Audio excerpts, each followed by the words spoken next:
Son las 7:19 de la mañana. Está en nuestros estudios la ministra de Agricultura, Fabiola Muñoz. Bienvenida, muy buenos días. Buenos días, muchas gracias. Bueno, pero es inevitable, antes de hablar de agricultura, hablar un poco de política, ¿no? Y el primer problema que tenemos es este de Tía María y de la huelga en el sur, que está poniéndose color de hormiga, ¿no? ¿Cuál es la salida a esta situación para el gobierno?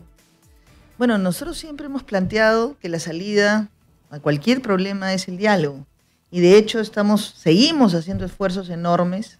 Yo estuve con el presidente de la República en Arequipa. Hemos estado además varias veces antes tratando de encontrar un camino de diálogo. Y una cosa que creo que es bien importante aclarar, ¿no? Porque escuchaba ahora también a algunas personas pronunciándose de que el gobierno quiere imponer un proyecto. Y lo hemos dicho en todos los idiomas. No queremos imponer un proyecto. Al contrario.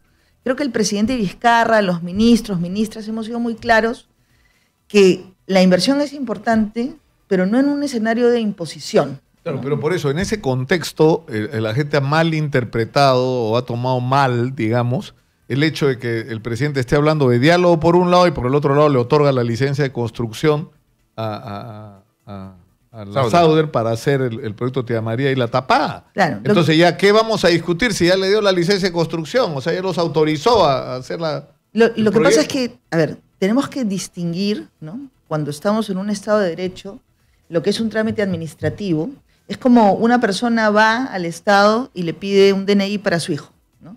No puedo yo negarle el DNI. Tengo que seguir todos los pasos, pedir los requisitos y finalmente, si los cumple, otorgarlo. Pero eso no significa, en este caso, que la empresa pueda empezar a construir mañana, ¿no? De hecho, ya Sauder se había pronunciado, el gobierno también se había pronunciado, y habíamos conversado esto con los alcaldes, con el gobernador, de la importancia que significa que tú tengas un respeto por el Estado de Derecho, y eso le va a pasar a todas las autoridades. Todos deberíamos cumplir, continuar con los trámites y respetar la institucionalidad. En el tema de los trámites, había varias observaciones, pero dos importantes, que además es el argumento para pedir este asunto de recurso de revisión. La planta desalinizadora no tienen autorización de DICAPI. Y la pregunta es, ¿cómo sin tener autorización de DICAPI le dicen, ok, ya tienes? Si el tema de agua es la columna vertebral de la desconfianza de la gente. Entonces la gente dice, oiga, le están dando la licencia de construcción, habilitando para que empiece, aunque esté la palabra del presidente diciendo que no, pero no tienen el tema de la planta desalinizadora. Segundo, el tema de las superposiciones, que está, según el plano que nos han traído, alcaldes, dirigentes, hay una superposición a zonas de trabajo agrícola, de la zona del mismo río Tambo y de la propia población de Cocachacra. Entonces pregunto, ¿eso no puede haberse revisado como para decir cómo es posible que haya concesión minera en zonas concretamente de trabajo agrícola, que es su sector? A ver, empezando por ese segundo punto, ¿no? Que creo que es bien importante clarificar. Si uno mira el mapa, y es una cosa que además yo, antes de ser ministra de Agricultura o ministra de Ambiente, siempre he dicho, y lo he conversado también con mi colega de Energía y Minas, si uno mira el mapa del Perú, casi todo el país está concesionado, ¿no? O sea, las cuadrículas estas para poder tener un derecho están otorgadas por todo el país. Pero eso no significa que yo pueda realmente desarrollar la actividad en ese lugar. Hay áreas donde yo tengo la concesión, pero es básicamente como una servidumbre para pasar. No tengo aprobado dentro del estudio de impacto ambiental, en este caso, por ejemplo, el poder realizar la actividad en esa área que se superpone con agricultura. Y de hecho yo he sido muy categórica en eso, ¿no? O sea, el Valle de Tambo es un valle agrícola, que además se siente orgulloso de ser agrícola, y yo estoy plenamente de acuerdo con eso, y no tenemos por qué dejar de desarrollar una actividad agrícola en esa zona por una actividad minera. Yo estoy absolutamente segura de que es posible convivir, y lo que tenemos que lograr para hacer eso es que las reglas estén bien claras y bien puestas, ¿no?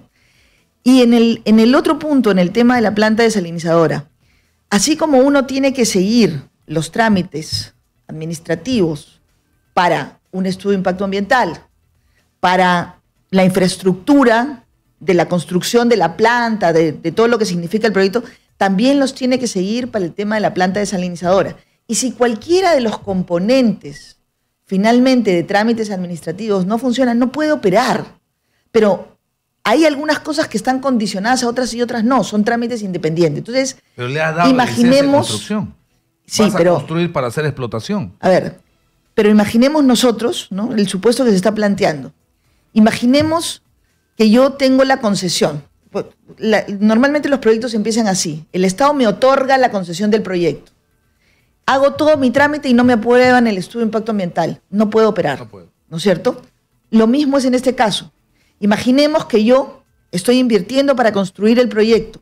Hago todo mi trámite y no me otorgan la licencia para la planta desalinizadora. No puedo operar, ¿no? O sea, son pasos que se tienen que seguir. Claro, pero algunos son paralelos, otros no. El problema es que esto ya tiene más de 10 años y la experiencia en el origen fue lamentable porque se aprobó un estudio de impacto ambiental sobre el que además no se ha hablado lo suficiente porque hay gente responsable de haber hecho lo que hicieron, y yo lo digo expresamente, yo creo que ahí hubo corrupción. Ahí hubo gente que recibió billete para hacer un estudio de impacto ambiental que es una vergüenza. Y vino la UNOPS, que era un organismo de Naciones Unidas, y le encontró 138 observaciones. Entonces, la pregunta que uno legítimamente se puede hacer, ¿qué pasa si la UNOPS le hace una supervisión al estudio de impacto ambiental que actualmente se ha aprobado? Bueno, de repente le encuentran no 138, le encuentran 28. Ese ha sido... No, pero ¿por qué no se hace eso? Bueno, ese es uno de los planteamientos que se ha puesto sobre la mesa. Y nosotros como gobierno no tenemos, ningún interés de imponer nuevamente el proyecto. Al contrario, y si esa fuera una salida para poder avanzar en este tema y que la gente sienta que realmente puede tener un informe independiente que diga, oye, mira, sí, se cumplieron con levantar las observaciones, hay que ir por ahí. Nosotros realmente creemos que este es un tema en el cual la gente tiene que estar segura, porque vive en la zona y respetamos eso. Pero cuando no te quieres ni siquiera sentar a la mesa a ver cuáles son las opciones, claro, ahí surge el problema. Pero eso que la gente lo que está reclamando es, nos sentamos a conversar con el gobierno, porque además eso es otra cosa que dicen, que con la minera la relación es muy mala, que se sientan con el gobierno, siempre y cuando el gobierno anule la licencia de construcción. ¿El gobierno ha contemplado la posibilidad de anular el otorgamiento de la licencia de construcción o no? A ver, como decía hace un ratito, ¿no? Si uno cumple todos los requisitos administrativos, yo no puedo dejar de otorgar una licencia. Ahora, parte de ese procedimiento implica también el recurso de revisión que ha presentado el gobierno regional.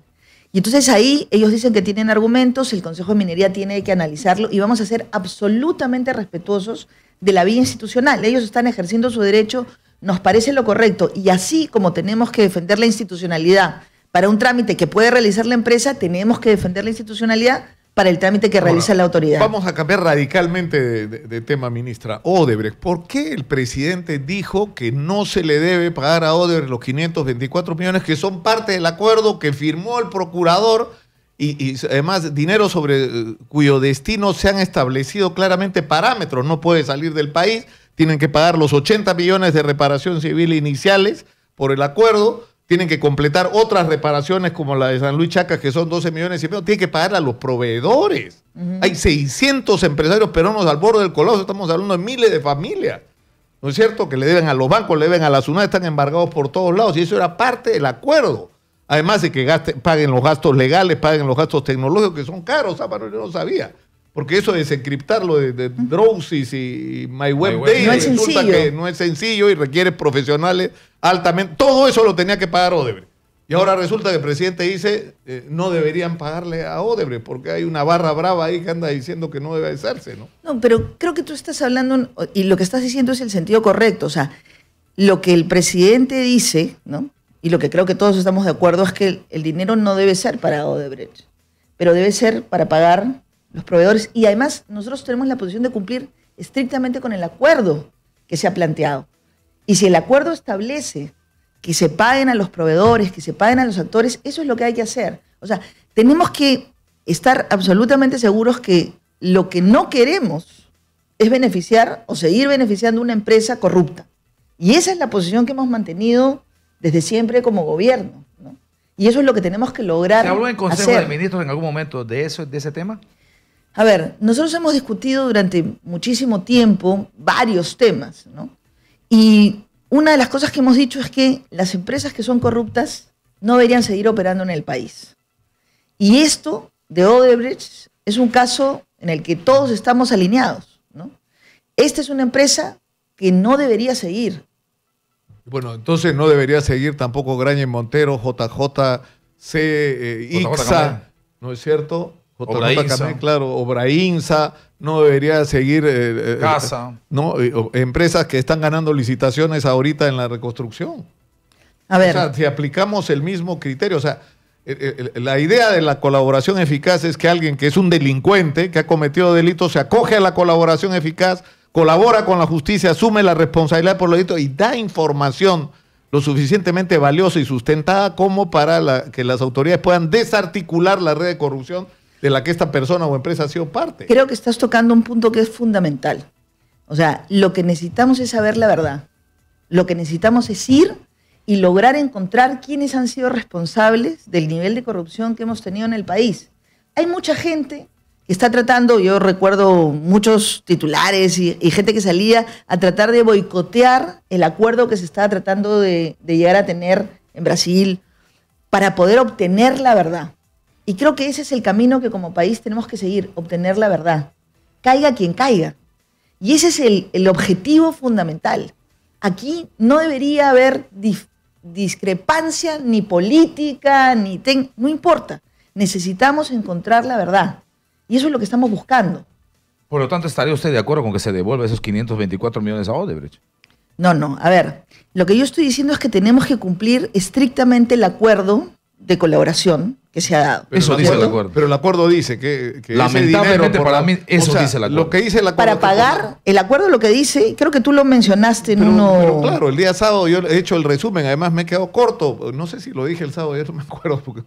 Pero yo me enteré en el camino que la SUNAT, que ya cobró 400 millones de soles, dice que sus especialistas han hecho cálculos con que como ha habido retrasos, hay una actualización, es decir, que van a tener que pagar más de los 400 que ya pagaron de ese dinero.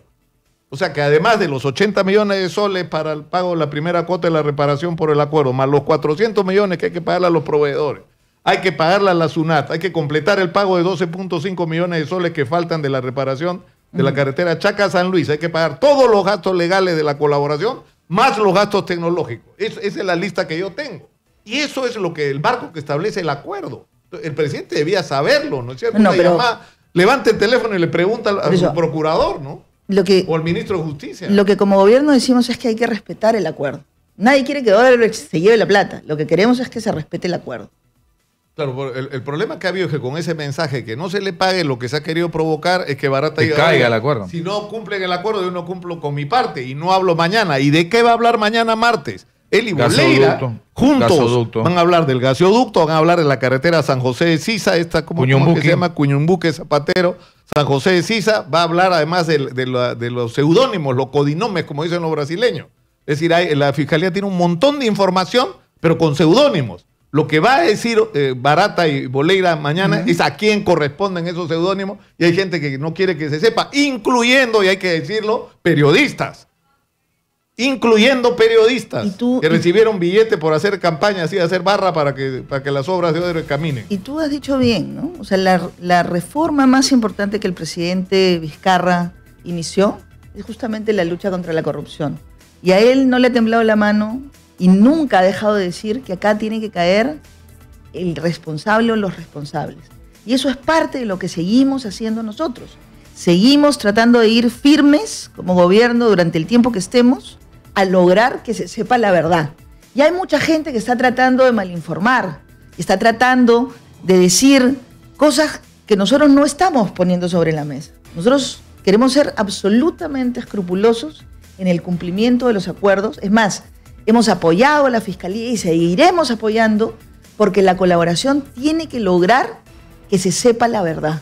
Vamos a ir a la pausa, si nos regala unos minutos más de su tiempo, ministra, para hablar sobre un tema que también es complicado, que es el siguiente. Mecha Arauz dice, el presidente no confía en mí, yo tampoco confío en él. Y le pasa de taquito la pelota a Rosa Bartra, que dice, si el presidente quiere una gran transición, que comience por liderarla renunciando él.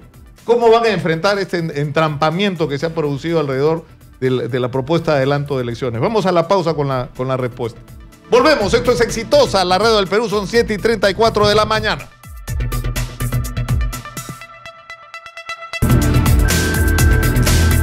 Estamos en los estudios de Exitosa con Fabiola Muñoz, ministra de Agricultura, hablando de todo menos de agricultura, pero así es la vida de los ya artistas. vamos a hablar porque están las mesas pendientes. ¿Cómo van a enfrentar esta situación? El presidente ha propuesto adelanto de las elecciones para el año 2020 y hasta ahora parece que no hay acuerdo, ¿no? Que lo que le dicen al presidente, si se quiere ir, váyase usted, comencemos por ahí. ¿Ah? Bueno, yo voy a ratificar lo que creemos y lo que hemos dicho públicamente, ¿no? Esto es realmente reconocer que el país requiere un cambio. Y el presidente Vizcarra, los ministros, ministras, cuando salimos al campo, todo el tiempo lo que estamos escuchando es que la gente está harta, ¿no? Y él ha tenido un gesto, y lo seguimos diciendo, es un gesto de desprendimiento. Porque lo que estamos diciendo es, oye, tenemos que irnos todos, ¿no? La gente necesita volver a confiar en la clase política. Y esta es una clase política en la que la gente no confía. Si el Congreso no está llenando las expectativas y el Ejecutivo tampoco, entonces vayámonos todos. Nosotros creemos que estamos haciendo un trabajo, estamos luchando contra la corrupción, estamos poniendo una posición firme de crecimiento para el país, estamos haciendo reformas, estamos proponiendo reformas estructurales. Pero para eso se necesita el apoyo de todos y de todas. Y si en el Congreso no estamos pudiendo tener ese acuerdo para avanzar en esas reformas estructurales, vámonos. Porque no estamos dándole al país esa clase política madura que se necesita. ¿Los ministros sí sabían del anuncio del 28 de julio? Nosotros hemos discutido el discurso presidencial, digamos, ahí se pueden ver en las actas todos los puntos que se ha discutido y ese era uno de los puntos. Ahora, hemos venido discutiendo hace semanas. ¿Y por qué no lo grabaron? Porque las sesiones del Consejo no se graban. Ninguna. No, a ver, ninguno de nosotros... Pero ¿no eso es un poco raro que no se grabe, ¿no? Pues la verdad es que siempre tiene que tener registro porque ustedes están hablando de acuerdos, que hay que no, pero a ver, la literalidad. Según el reglamento... Y luego el que toma la debida nota pues tiene que escuchar en función de la grabación. Lo hacen en todos los consejos, hasta en los consejos municipales más chiquitos, donde hay 5 regidores se graban, porque luego los acuerdos, secretaria, tiene que ponerlo, por supuesto, en limpio, tiene que ser literal. Mira, que el secretario tenga que grabar para ayudarse es una cosa, pero formalmente las sesiones de Consejo de Ministros no se graban, ¿no? Y yo creo que ahí más bien deberíamos ir al fondo del tema. Y para nosotros hace semanas que venimos discutiendo, oye, ¿y qué pasa si la reforma política no se aprueba tal como se dio la confianza? ¿Y qué pasa? Hemos analizado varios supuestos y finalmente consideramos que de todos, este es el mejor para el país. La mejor salida. La mejor salida. Es la que creemos que respeta por un lado la institucionalidad. Además ya existe un precedente, ¿no? Porque mucha gente habla de la renuncia de Fujimori, ¿no? Por fact. Pero lo cierto es que antes de eso se dio un precedente por el cual se aprobaba adelantar elecciones. Entonces, estamos tratando de apegarnos y de respetar la institucionalidad porque creemos que esa es la forma democrática en un país como el nuestro que necesita fortalecer su democracia. ¿Qué le voy a decir? Yo entiendo por la crisis ahora, pero lo de futuro me preocupa. ¿Qué le diría a un Congreso mayoritario? La del 16, con 76 de Keiko. Y una Keiko ganándole a PPK y no perdiendo por 40.000 votos. Mayoría absoluta, prácticamente absoluta. Y decidiendo 2 años después, dice, oye, bueno, porque nos interesa el país, vamos alargando mi periodo. Y lo hacemos vía reforma constitucional. Ya no quiero que sean 5, sino que sean 7, porque además soy la mejor presidenta del Perú. Y además los cambios y las transformaciones que este país necesita 2 años más. Y además nadie más lo va a hacer, solo ustedes y yo, ustedes en el Congreso y yo. Y manda un proyecto ya no por 5 años, sino por 7 años. ¿Qué hago? Eso es lo que ratifica el desprendimiento del presidente. Existen en otros países muestras de referéndums y por eso es tan importante que la población participe. Porque normalmente los presidentes hacen eso que usted está describiendo. Dicen, oye, yo soy bueno y me quiero quedar. Y hacen un referéndum para quedarse. Aquí el presidente está proponiendo un referéndum para irnos. Porque realmente creemos que es la mejor salida para el país. Y finalmente que el pueblo lo decida. O sea, sí creemos que necesitamos recuperar la confianza. Ese es el objetivo del planteamiento que hemos hecho. No queremos quedarnos. Lo que decimos es, esta es la forma de respetar la institucionalidad, que la población pueda opinar y que además el país tenga una salida institucional. Ministra, nos quedan unos minutos. y no queremos dejar de preguntarle sobre agricultura. ¿Cómo va el tema? Lo hablábamos un poco en la pausa con los agricultores.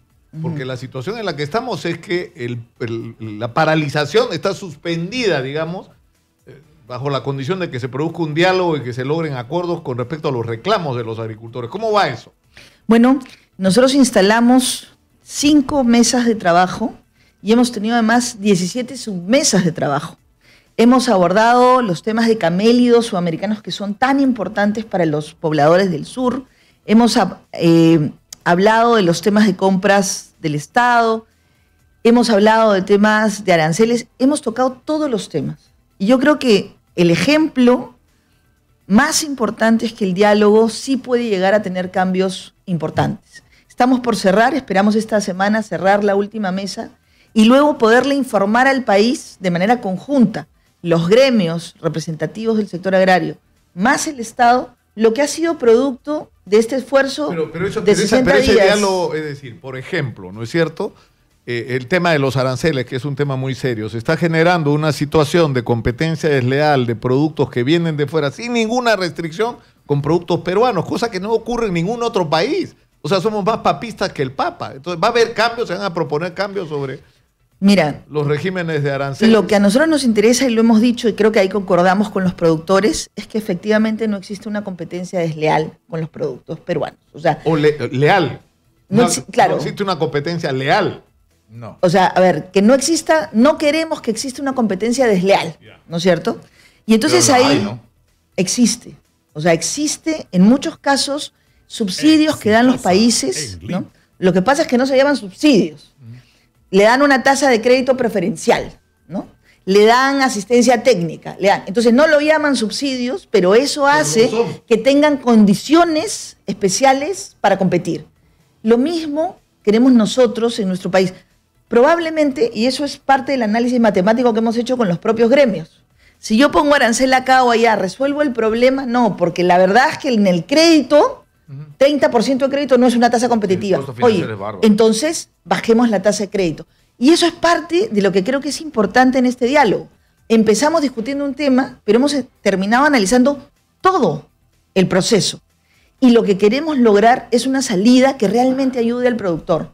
Porque sería muy populista tal vez agarrar y decir, ya, ¿quieres esto? Te lo doy. Pero, ¿y si eso no soluciona de verdad el problema? Cumplimos con una expectativa, pero eso no soluciona el problema. Por eso el diálogo es tan importante, porque ha sido la única manera de descubrir, como les decía hace un ratito también, un ejemplo. Oye, queremos que nos compren productos locales. El cuy, por ejemplo.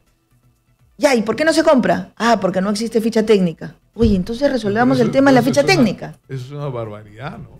O sea, en la China lo fusilarían al que no hizo la ficha técnica del cuy.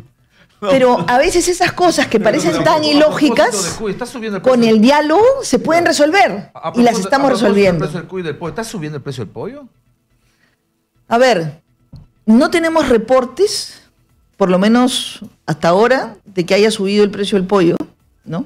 De hecho, hace unos días atrás salió una noticia, ha subido el precio, pero fueron al mercado y empezaron a confirmar que no había una subida del precio del pollo, ¿no? Y una cosa final, respecto al tema de leche, en este asunto que hemos tenido en Puerto Rico y Estados Unidos, ¿su sector juega algún tipo de papel en ese sentido? En el asunto de leche, en la compra de leche fresca, en el manejo del mercado, en el asunto de cómo se hacen las mezclas con productos que también están entrando de fuera, que también tienen un tratamiento especial, que también le juegan lamentablemente una mala pasada a nuestros ganaderos, que no están empoderados para poder hacer empresa y poder manejar el mercado. ¿Qué papel juega ahí su sector? A ver, en el manejo de mercado ninguno. Correcto. Pero en el tema de la regulación, sí. Y yo he sido ahí muy franca y creo que eso es lo que tenemos que hacer como país. Nosotros tenemos que revisar lo que haya que revisar. ¿Qué hay que revisar y acá? el Perú, acá hay un reglamento que se aprobó, ¿no? Y los estándares nuestros, si no son los adecuados, hay que revisarlos. ¿Por qué no? O sea, ¿por qué la gente en el Perú tenemos que acostumbrarnos a tener menos calidad que en otros países? Pero aquí la cosa concreta es la leche evaporada. La leche en polvo que se importa. Y que no se pone en la presentación de leche en polvo, sino que luego se utiliza con leche fresca y se hace no sé qué procedimiento y se saca leche evaporada. Y ahí hay una discusión si eso realmente es evaporada. Pero incluso en la importación de la leche en polvo, ahí hay un problema muy serio que perjudica a los productores. ¿Hay alguna palabra del Ministerio de Agricultura en eso? ¿Hay que seguir con esa importación o hay que pararla de alguna manera? Lo que nosotros hemos planteado acá es revisar cuáles son las definiciones que existen, porque conversaba hace un tiempo atrás con unos amigos y yo les decía, oye, a mí me gusta el queso de coco, ¿no? No sé si ustedes han probado queso de coco. Y uno me corrige y me dice, oye, no se llama queso de coco, ¿no? Porque el queso solamente puede ser producido por leche, no sé qué. Ya bueno, le dicen queso de coco. Pero esa simple diferencia hace una gran diferencia cuando estamos discutiendo, por ejemplo, los productos en un mercado como el nuestro. Entonces, sí tenemos que corregir las definiciones, hay que corregirlas. Y no tendríamos que escondernos ni escapar, sino al contrario, sentarnos en la mesa y decir, ok, lo que se tenga que llamar leche, ordeño una vaca y saco leche, leche. Lo que se tenga que llamar leche evaporada, que en general es a esa leche, quitarle el agua, se tendrá que llamar leche evaporada. Pero si yo tengo otra mezcla recombinada, llamémosla leche recombinada. Claro. Eso es sinceramiento de la información para el productor. Y eso, por ejemplo, es una cosa que ya hicimos, fruto también del diálogo. En el Pleno Agrario sacamos un proyecto de ley, iniciativa del Ejecutivo, pero como parte de las mesas, para sincerar la información de los productos en general. Porque ¿qué pasaba? Y lo descubrimos también en la mesa de diálogo. Viene arroz de fuera, se envasa en el Perú, producto peruano. Oye, eso no es cierto. Yo lo he envasado en Perú, pero no lo he producido en Perú.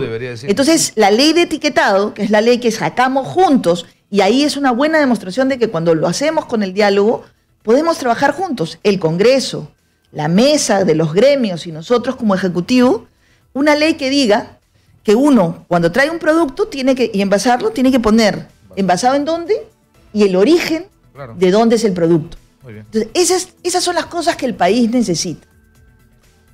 Muchas gracias a Fabiola Muñoz, ministra de Agricultura, por estar con nosotros esta mañana. Ha sido usted muy gentil. Nos vamos a la pausa, regresamos con el Tigrillo Navarro. Volvemos.